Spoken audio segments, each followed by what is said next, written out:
Mother TV சொந்தங்களுக்கு வணக்கம். நான் உங்கள் SAP ஸ்டெல்லா. இன்று நாம் சந்திக்கவிருக்கும் சிறப்பு விருந்தினர் காரைக்கால் மறைவட்ட முதன்மை குரு அருட்பணி பால்ராஜ் குமார் அவர்களிடம் தவக்காலம் பற்றி தெரிந்து கொள்ள இருக்கிறோம். ஃபாதர் வணக்கம். வணக்கம் ஸ்டெல்லா. தவக்காலம் அப்படின்னா என்ன ஃபாதர்? அதை பத்தி கொஞ்சம் சொல்லுங்க. Very good. தவக்காலம் என்பது அருளின் காலம், இரக்கத்தின் காலம், மனமாற்றத்தின் காலம். கடவுளால் தரப்பட்ட ஒவ்வொரு கிறிஸ்துவனுக்கும் ஒரு சிறப்பான அடையாளம், அங்கீகாரம் தவக்காலம். சாம்பல் புதன் அப்படின்னு சொல்றாங்க. சாம்பல் புதன் அப்போ நம்ம நெற்றியில சிலுவை அடையாளம் வரைகிறாங்க ஃபாதர், குருவானவர் வரைகிறாங்க. அதோட நோக்கம் என்ன? சாம்பல் புதன் அப்படின்னா என்ன? சாம்பல் புதன் அந்த காலத்துல தாவீது மன்னன் பாவம் செய்த பிற்பாடு இறைவாக்கினர் நாத்தான் என்கிறவரால் இடித்துரைக்கப்படுகிறார்.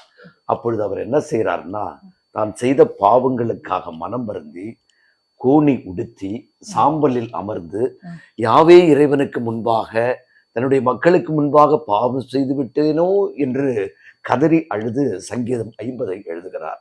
அந்த சாம்பல் புதன் என்ற வரலாறு இதிலிருந்து தான் வருகிறது. ஒவ்வொரு மனிதனும் பாவி. 1000 முதல் அடிமட்ட கிறிஸ்தவன் வரை அத்தனை பேரும் பாவிகள் தான். The only grade differs and degree differs. ஆகவே அருட்தந்தையும் கூட சிறப்பாக புனித பவுலடிகளார் பாவிகளுள் பெரும் பாவியாகிய நான் என்று குறிப்பிடுவார். ஒருவன் பாவி என்று உணர்கிறானே, அவன் புண்ணியத்தின் அடுத்த படிக்கு அவன் செல்கிறான் என்பதுதான் அர்த்தம். ஆகவேதான் சாம்பல் பூசி மனிதனே நீ மண்ணாக இருக்கிறாய், மண்ணுக்கே திரும்புவா என்ற வார்த்தை தரப்படுது. மண்ணுக்கு திரும்புவது மனித வாழ்க்கை அல்ல, மனிதனை மண்ணிலிருந்து விண்ணுக்கு மாற்றுவதுதான் மனித வாழ்க்கை. அதை எடுத்து காட்டுகின்ற ஒரு நம்பிக்கையின் அடையாளம் தான் இந்த தவக்காலத்தின் அடையாளமாக இருக்கிற விபூதி புதன். சிலுவை பாதை எதனுடைய அடையாளம்? அது நம்மளுக்கு எதை பற்றி உணர்த்துது? Very good. கிறிஸ்துவ மதத்தின் தாற்பயமே கடவுளுடைய இறப்பு, பாடுகள், மரணம். அதுதான் மிக முக்கியம். அந்த இறப்பு முடியின் வழியாக இயேசு பாடுகள் படுகிறார். சிலுவை இல்லையில் சிம்மாசனம் இல்லை என்று சொன்னார் archbishop Fulton John Sheen. There is no cross, no crown. ஒவ்வொரு மனிதனுக்கும் சிலுவை என்பது மிக முக்கியம். ஆகவே தன் ஆண்டவர் இயேசு கிறிஸ்து சொல்லுகிறார், என்னை பின்பற்ற விரும்புகிறவன் தன் சிலுவையை சுமந்து கொண்டு என்னை பின்பற்றட்டும் என்று கூறுகிறார். ஆக அர்ச்சனை இல்லாத கடவுளும் இல்லை, பிரச்சனை இல்லாத மனிதனும் இல்லை. ஆகவே ஒவ்வொரு மனிதனுக்கும் பிரச்சனை இருக்கிறது. இந்த பிரச்சனைகளை தாங்கிக் கொண்டு இயேசு நமக்கு முன்னோடியாக சிலுவையை சுமந்து சென்று உங்களுக்கும் எனக்கும் மீட்பை தந்திருக்கிறார். சிலுவை என்பது மீட்பின் அடையாளம்.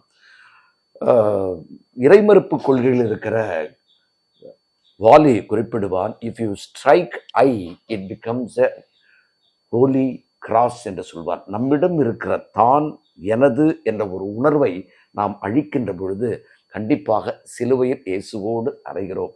இதை கவிப்பேரரசு மரங்களெல்லாம் பேசிக்கொண்டன, நாங்களெல்லாம் சேர்ந்து ஒரு சிலுவை உருவாக்கினோம், மனிதர்களே நீங்களெல்லாம் சேர்ந்து ஒரு இயேசுவை உருவாக்கவில்லையே என்ற ஒரு ஏக்க பெருமூச்சை கொடுப்பதாக குறிப்பிடுகிறார்.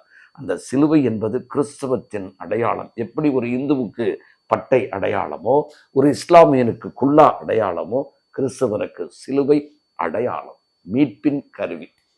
இல்லை, அடையாள வழிபாடு, உருவங்கள் வச்சு நம்ம வழிபடுறோம்ல, அது நம்ம கிறிஸ்தவ மதத்துக்கு, இந்து மதத்துல அப்படி பண்றாங்க.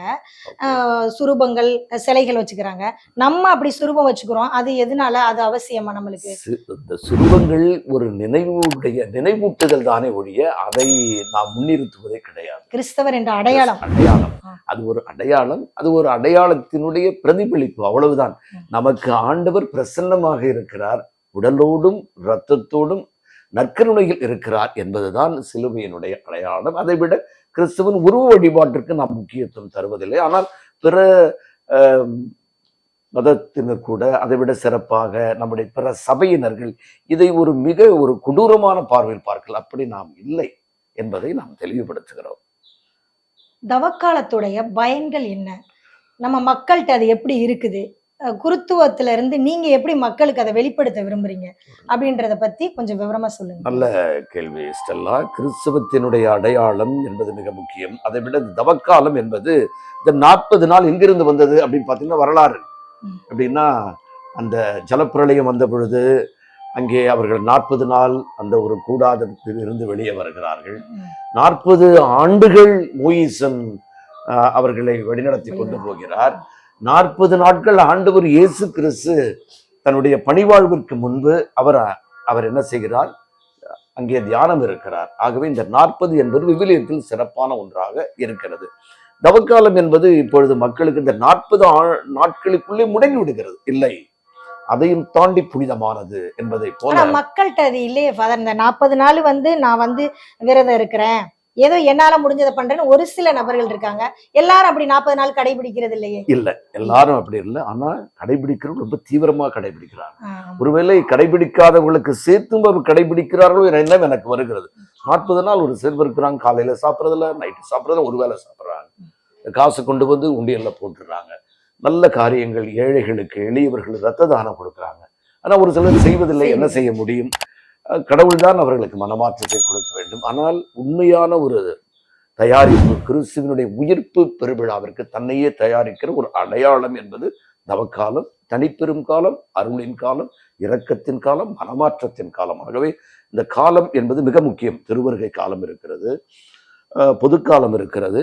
இது தவக்காலம் என்பது மிகச்சிறப்பு. எப்படி ஒவ்வொரு மதத்திலும் இந்துக்களை எடுத்துக்கொண்டால் சபரிமலைக்கு போகிறார்கள், இஸ்லாமியர்கள் எடுத்துக்கொண்டால் அந்த விரதம் இருக்கிறார்கள். நமக்கு தரப்பட இது நம்மிடமிருந்து வந்த ஒரு நல்ல காரியம்தான் அவர்கள் பின்பற்றுகிறார்கள். நாம் நல்ல பின்பற்ற தவறிவிட்டோம் என்பது அழகாக குறிப்பிட்டீர்கள் ஸ்டெல்லா. நன்றி ஃபாதர். தவக்காலத்துல நம்ம தாடி வளர்க்குறாங்க, காவி உடை அணிகிறாங்க, ஜபமாலை போட்டுக்கிறாங்க, தன்னையே வருத்திக்கிட்டு நான் தவ காலத்துல நான் விரதம் இருக்கிறேன் அப்படின்னு சொல்றாங்க. இது நம்ம மதத்துல இருந்துட்டு, கிறிஸ்தவத்துல இருந்துகிட்டு இது மாதிரி காட்டிக்கிறாங்களே, இப்படி காட்டிக்கலாமா? இல்ல இத இப்படி காட்டிக்கிறாமையும் நம்ம இருக்கலாமா? நல்ல கேள்வி. வெளியே காட்டிக்கொள்ள தேவையில்லை. காட்டிக்கொண்டால் பரிசேயர்களுக்கும் சதுசேயர்களுக்கு வித்தியாசம் இல்லாமல் போயிடும். அதான் ஆண்டவர் சொல்லுவாரு, நீங்கள் நோன்பு இருப்பது உங்களுக்கும் கடவுளுக்கும் மட்டும் தெரியட்டும், பிற மதத்திற்கு தெரியவர் பிற மக்களுக்கு தெரியவில்லை. ஏன்னா காரணம், நீ நோன்பு இருப்பதாக தெரிந்தால் உனக்கு மட்டுமல்ல ஆண்டவருக்கு தெரிந்தால் போதும். ஜபம் செய்வதாக இருந்தால் அறைக்கு போய் தாளிட்டு கொண்டு நீ ஆண்டவனோடு ஜபிக்க வேண்டும் என்று குறிப்பிடுகிறார். கடவுள் எதிர்பார்ப்பது வெளி அடையாளங்களை அல்ல. அழகா சொல்லணும்னா, புற ஆரவாரத்தை விட நாகரிகம் மேலானது என்பதை ஆண்டவர் எதிர்பார்க்கிறார். ஆகவே தான் நோன்பு என்பது மனிதனுக்கானது, நோன்புக்காக மனிதன் அல்ல என்பதை அவர் எடுத்து காட்டுகிறது. ஆகவே இந்த வெளி அடையாளம் தேவை. ஒரு இடத்தில் ஆங்கில சொல்லாடல் ஒன்று இருக்கிறது, it is not enough to be good, you must appear to be good என்று சொல்வார்கள். நீ நல்லவனாக இருப்பது மட்டும் முக்கியமல்ல, நல்லவனாக இருப்பதை மற்றவர்கள் தெரிந்து கொள்ள வேண்டும் என்பது மிக முக்கியம். சில சமயங்களில் ஒரு சிலர் தங்க குடத்தை குடிசையில் மறைத்து வைத்திருக்கிறாள். ஆகவே தங்க குடம் இல்லாமலே பார்க்கப்படுகிறது. ஆகவே அதற்காக தங்க குடத்தை தூக்கி கொண்டு தெருவில் ஓட வேண்டும் என்பது அல்ல. மாறாக நம்மிடம் இருக்கிற மனித ஆளுமையில் மிக முக்கியமானது இறை பிரசன்னம். இறைவன் நம்மிடம் இருக்கிறார். உன்னை பார்த்தால் மகராசியாக இருக்க வேண்டும், இவனை பார்த்தால் மகராசனாக இருக்க வேண்டும் என்ற வார்த்தை ஃபாதரை பார்த்துட்டு போனா ஆசீர்வாதம் என்ற ஒரு நல்ல எண்ணத்தோடு கொடுக்க வேண்டும் என்பதுதான் வெளி அடையாளங்களை விட உள்ளார்ந்த ஆன்மீகம் தேவை என்பது எடுத்து காட்டுகிறது. நீங்க சிறப்பா தெளிவா நல்லா மக்களுக்கு புரிகிற மாதிரி சொன்னீங்க. உங்களுக்கு எங்க மதர் டிவி குழு சார்பாக நன்றி கலந்து வணக்கங்களும் வாழ்த்துக்களும்.